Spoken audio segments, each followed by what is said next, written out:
Penguin Random House Audio presents The Personality Brokers, The Strange History of Myers-Briggs and the Birth of Personality Testing, by Merve Emre.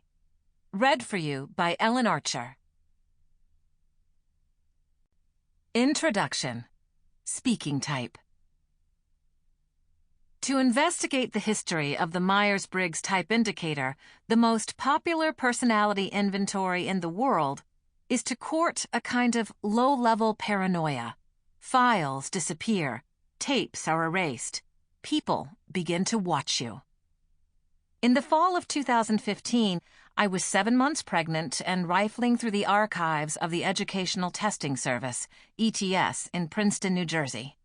Many people are familiar with the ETS as the longtime publisher of the Scholastic Aptitude Test, SAT, but it was also the first publisher of the Myers-Briggs Type Indicator and the first institution to try to determine its scientific validity in the 1960s. Some months before, I had written a controversial article on the origins of Myers-Briggs, and it seemed my reputation had preceded me. In anticipation of my arrival, the staff had removed a folder containing letters from ETS staff to Isabel Briggs Myers, creator of the Type Indicator. When I asked to see the letters, there was a bit of hushed talk and a brief consultation with a lawyer before the archivist told me that he would not share them with me because of the sensitive information they contained.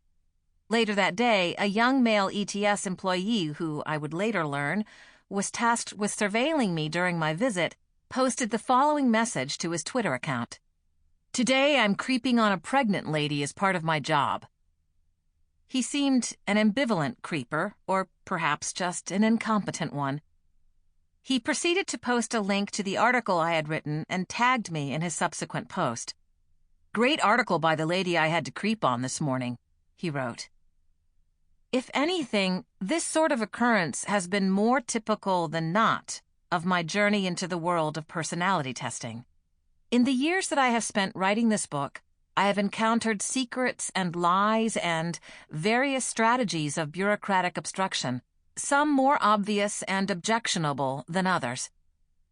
It started early in 2013.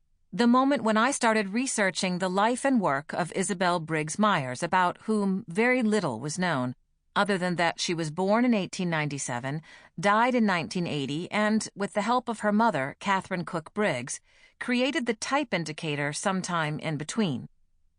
After Isabel's death, her son had donated her personal papers to the University of Florida, which was a 5-minute drive from the Center for Applications of Psychological Type, CAPT. A nonprofit research center that Isabel had helped found just before she died, but that now served as the guardian of the Type Indicator's trade secrets and protector of its creator's legacy. Although her papers were technically the property of the university and thus should have been open to public use, they required permission from CAPT to access. I applied to CAPT for permission, and twice I was assured by the university librarian, a gentle and apologetic man, that I would never receive it. "The staff is very invested in protecting Isabel's image," he warned me. In the past, they had done whatever they needed to do to keep people from scrutinizing her life too closely. Why her image should need protection, I did not yet understand. After 9 months of waiting to hear back about the status of my application, I was asked by CAPT to prove my commitment to Myers-Briggs by undergoing a re-education program, a nearly $2,000 4-day Myers-Briggs accreditation session that took place in the United Jewish Federation building on East 59th Street in Manhattan.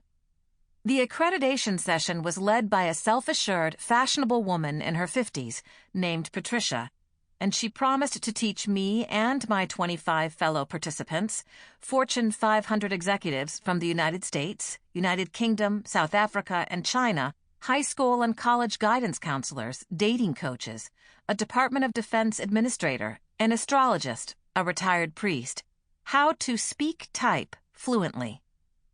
This was how Patricia put it, as if speaking type would soon become the most natural thing. Sample complete. Ready to continue?